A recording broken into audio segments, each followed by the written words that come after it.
ओ मेरे दिल के चैन भाग 21. सान्वीला त्याचं असं स्पर्श करणं मोहरून टाकत होतं. महत् प्रयासाने ती त्याच्या अशा स्पर्शाला न भूलता त्याचा हात दूर लोटू पाहत होती. पण यावेळी रणविजय सुद्धा सोडणाऱ्यातला नव्हता. मिस्टर राजेश शिर्के, काय आहे हे? असं वागणं शोभतं का तुम्हाला? हे ऑफिस आहे. सान्वी कशी तरी आपल्या इमोशन्सना आवर घालत दात ओठ खात बोलली. ओ ठीक आहे, हे ऑफिस आहे. मग आपण घरी जाऊन कंटिन्यू करूया, ओके? रणविजय तिच्या चेहऱ्याच्या अगदी जवळ येऊन हस्की आवाजात बोलला. इन युअर ड्रीम्स मिस्टर राजे. सान्वी त्याचे तिच्या कमरेवरचे दोन्ही हात काढत त्याला डिवचण्यासाठी बोलली. पण रणविजयने तिच्या कमरेवरचे आपले हात अधिकच घट्ट करत तिला अजूनच स्वतःच्या जवळ खेचत तिच्या ओठांना आपल्या ओठात खेचून घेतले. तिच्या अशा डिवचण्याची तिला शिक्षा देत तिच्या ओठातला रस जणू शोषून घेत होता. तिच्या ओठांना कुस्करून खाल्ल्यावरही त्याचं मन काही शांत होतच नव्हतं. म्हणून त्याची जीभ त्याने तिच्या तोंडात फिरवून तिच्यावर जणू आपला पूर्ण हक्क गाजवत होता. तिचे तर श्वास अडकत होते. किती हा माणूस हेकेखोरपणा करतोय. सान्वी नुसती मनातच चरफडत होती आणि त्याच्या खांद्यावर आपल्या छोट्या हातांनी मुक्के मारत होती. 5 मिनिटे झाली तरी हा माणूस काही थांबतच नव्हता. मग मात्र सान्वी हतबल झाली, कारण तिचे श्वास आता अगदीच जड झालेले आणि त्याला विरोध करूनही ती थकली होती. विरोध करायला निदान श्वास तरी मिळाला पाहिजे माणसाला. पण हा भूका शिकारी नुसता तुटूनच पडला त्या बिचारीवर. वाचवेल तरी कशी स्वतःला ती बिचारी? रणविजयला हे जाणवलं की सान्वीचे श्वास अडखळतायत आणि तिची ॲक्शन मंद झाली. तसं त्याने तिच्या ओठातले आपले ओठ विलग केले आणि तिला आपल्या हातांच्या विळख्यातून मुक्त केलं. तसं ती जोरजोरात श्वास घेत जवळजवळ मागच्या खुर्चीवर धापकन बसली.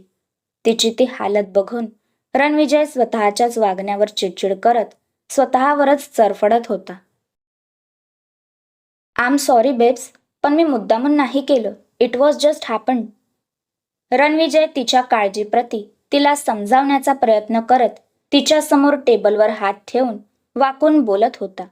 पण त्याच्या या बोलण्यावर सान्वी त्याच्यावर उसळलीच.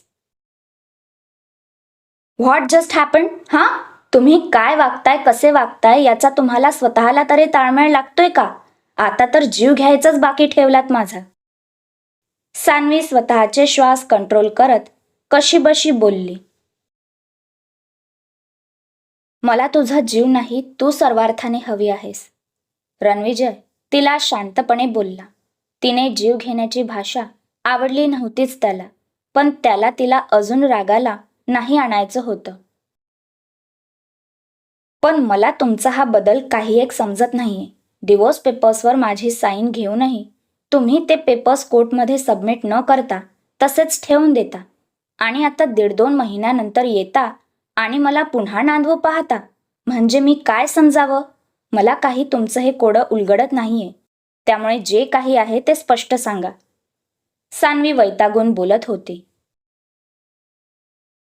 तिला सुद्धा प्रश्न पडलाच होता की अचानक या माणसाच्या मनात आपल्याविषयी अशा भावना कशा काय जाग्या झाल्या की जो माणूस आपल्याला नुसतं बघूनही तोंड फिरवत होता तो आता जवळ येण्यासाठी चान्स बघत असतो आणि कधीही न पाहिल्यासारखा तिला बघत राहतो.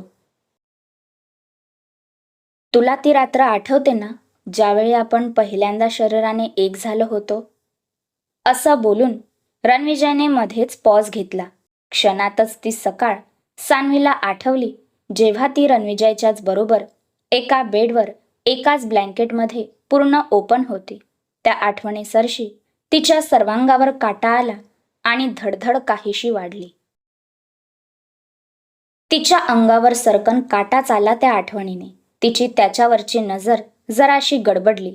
तिने आपली नजर खाली केली आणि त्याच्या ओठांवर मात्र एक हलकी स्माईल आली. जणू तिच्या मनातली ती चलबिचल त्याने ओळखली. ती रात्र मी कधीच विसरू शकलो नाही. खूप प्रयत्न केला. तुला आणि त्या रात्रीच्या त्या मोहक क्षणांना विसरण्याचा. But I don't know why, मला ते जमलंच नाही. तो थोडा वेळ बोलायचं थांबला आणि तिच्या चेहऱ्याचं निरीक्षण करू लागला. पण त्याचं ती रात्र मी कधी विसरू शकलो नाही हे वाक्य ऐकून तिची खाली गेलेली मान ताडकन त्याच्या नजरेत नजर देऊन बघू लागली. जणू तो जे काही बोलतोय हे सगळं तिचं एक स्वप्न आहे असं तिला वाटत होतं आणि तिचं त्याला असं भारावून बघणं त्याला मात्र वेड लावत होतं. तिच्या मनात आपल्याविषयी भावना आहेत हे तो आता जाणून गेला होता. पण त्याचं ते असं बोलणं तिला झेपतच नव्हतं. श्वास जड झाले आणि ती गडबडून गरकन मागे वळली. पण ती वळून जाणार हे जणू तो जाणून गेला आणि तिचा हात धरून त्याने झटक्यात तिला आपल्याजवळ ओढून घेतलं. त्याच्या अशा करण्याने तर तिचा अजूनच ऊर धपापू लागला. त्याने तिचे दोन्ही हात तिच्या पाठीमागे लॉक केले. आता तर जणू त्याच्या पुरतीत तावडीत सापडली. त्यातून हे जड झालेले श्वास अजूनच तिला संकटात टाकत होते. त्याला तर जणू 1.5-2 महिन्यांनी हा स्पर्श पुन्हा झाला होता. त्याला तर असं वाटत होतं की जे काही व्हायचं ते होऊ दे, पण आत्ताच मला तिला पुन्हा त्या रात्रीसारखं मिळवायचंय. त्याच्या सुद्धा भावना अनावर होत होत्या. त्याने झटक्यात तिच्या मानेत आपला चेहरा घुसळला आणि तिचा सुगंध स्वतःच्या श्वासात भरून घेतला.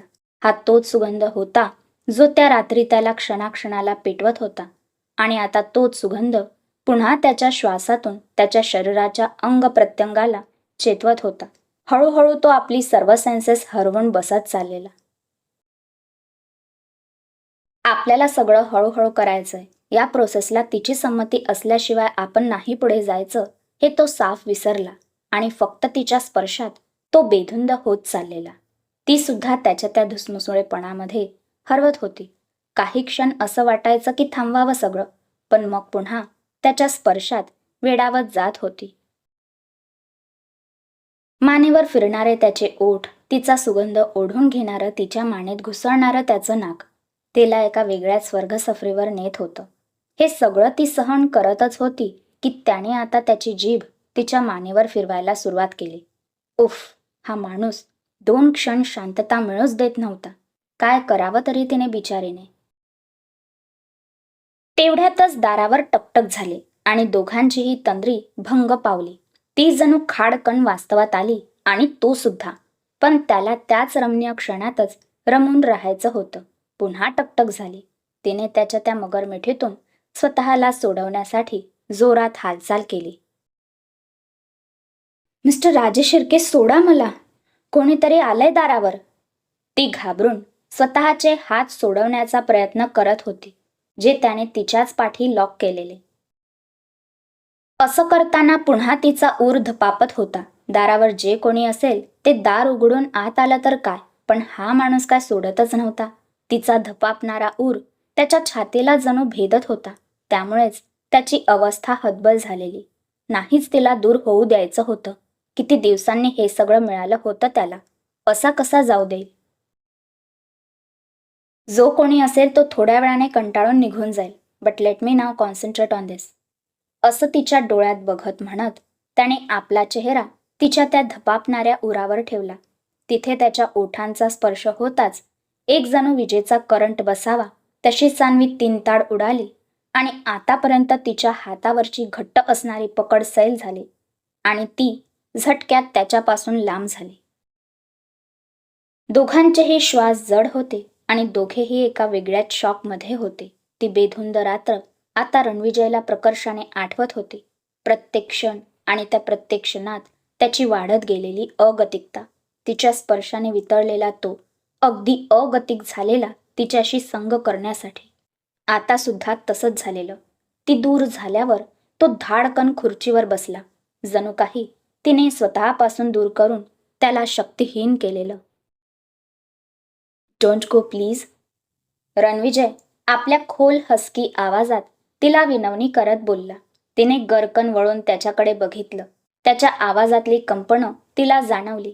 अगदी थकल्यासारखा तो तिला दिसला. असं अचानक त्याला काय झालं? आत्ता इतका अग्रेसिव्ह दिसत होता आणि आता अचानक? काय झालं मिस्टर राजेश शिर्के? तुम्ही ठीक तर आहात? सान्वीने पुढे येऊन काळजीने विचारलं. तेवढ्यातच दारावर टकटक करणारी ती व्यक्ती किंचित दार लोटून अर्धवट आत आली. मे आय कम इन सर? ही रणविजयच्या वडिलांची म्हणजेच यशवर्धन यांची सेक्रेटरी होती. व्हॉट? रणविजय काहीशा घुश्यातच तिच्यावर बरसला. त्याला ही मध्ये कडमडली ते आवडलंच नव्हतं. चांगल्या भल्या रोमांसचा सत्यानाश करून टाकला हिने. नाही हिला पुढचा आठवडाभर ढिगभर कामात गुंतवलं तर नाव नाही सांगणार रणविजय राजे शिर्के. रणविजय मनातच चरफडत होता. त्याच्या अशा ओरडण्याने ती मुलगी समजून गेली आपली काय आता धडगत नाही. आपण खूपच चुकीच्या वेळी आलो, पण ज्यासाठी आली ते करणं तर गरजेचं होतं. सर, तुम्हाला बिग बॉस आणि बिग बॉसने त्यांच्या केबिनमध्ये बोलावलंय. सानवी मॅडम तुम्हालाही. यशवर्धन आणि बाळासाहेब यांचा निरोप सांगून ही मुलगी तिथेच उभी राहिली. सानवी सुद्धा तिच्याकडे बघत राहिली. ही जात सुद्धा नव्हती आणि इथे रणविजयची कंडिशन काय आहे हे तिला समजतही नव्हतं. नाव व्हॉट? जा, आम्ही येऊ. रणविजय खेकसलाच तिच्यावर. ती दचकून दारातून पळूनच गेली. मिस्टर राजे शिर्के कूल. तिच्यावर इतकं भडकायला काय झालं? ती फक्त मॅसेज घेऊन आलेली. सानवी शांतपणे बोलली. रणविजयने त्याच्या चेहऱ्यावरून हात फिरवला आणि स्वतःला फ्रेश करत बोलला. आज आत्तापासून तुझ्या प्रोजेक्टला फायनान्स प्रोव्हाइड होईल. लगेच तू तुझं काम चालू करू शकतेस. पण तुला आत्तापासून आपल्या घरी यायला हवं. तू हवं तर आता 2 तासासाठी घरी जा. तुझं सामान काय तुला हवं ते आवर. मी मेट्सना पाठवून देतो. पण आजच्या आज तू राजे शिर्के मेन्शनमध्ये परत येतेस. And I don't want any argument on this. Ranvijay पुन्हा त्याच्या अँग्री यंग मॅनच्या मूडमध्ये आलेला. तिच्या डोळ्यात खोलवर बघत बोलला आणि तिला हे बोलून तो तिथून निघूनही गेला. खूप मोठ्या प्रयासाने त्याने स्वतःच्या त्या इमोशन्सवर ताबा मिळवलेला. तिला पुन्हा जवळ करून किंवा स्पर्श करून त्याला स्वतःला पुन्हा कमजोर करायचं नव्हतं. सानवी तर त्याला बघतच राहिली. आता थोड्या वेळापूर्वी तो कसा होता, अगदी हतबल, आणि आता हा माणूस मला डायरेक्ट ऑर्डर देतोय. समजतो कोण स्वतःला? मला ऑर्डर देतो काय? थांब, तुझी ही फडफडणारी पिसन नाही उपटून काढली ना तर नावाची सानवी भोसले नाही. मी तर अजूनही राजे शिर्के आहे ना. सानवी राजे शिर्के नाही. सानवी आपल्या उजव्या हाताच्या बोटाने आपला नाकाचा शेंडा उडवत स्वतःलाच ठसक्यात बोलली. राजे शिर्के मेन्शनमध्ये सानवी आता काय फटाके फोडते बघू. क्रमशः आता सानवी तिच्या सासरी गेल्यावर या सानवी 2.0 रणविजयसाठी काय नवीन चॅलेंजेस देताय बघूया. तुम्ही ऐकत राहा आणि कमेंट्स करत राहा. हा भाग कसा वाटला ते नक्की सांगा. धन्यवाद.